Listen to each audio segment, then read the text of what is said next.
Mga bay, mga badi, mga ka-agri, maayong adlaw ninyo diha. For today's video, atong tan-awon atong seedling sa atong guava apple or bayabas nga atong ipanghatag niyo pohon og ibaligya ang sobra. So, let's go. Sumuo na rin ni ang update sa ato ang mga seedling nga atong gisaad ninyo. So atong makita tagas-tagas na siya pero di pa siya pwede nato ibalhin sa baging.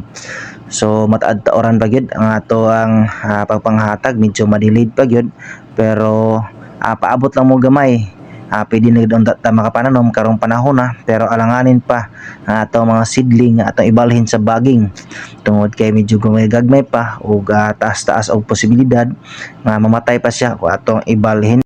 Ug naa din ni sa mga 1,000 kapin kabuok, so makabaligya pagid ta sa mga ganahang mananom og daghan-daghan. PM lang mo para sa atong reservation. Thank you.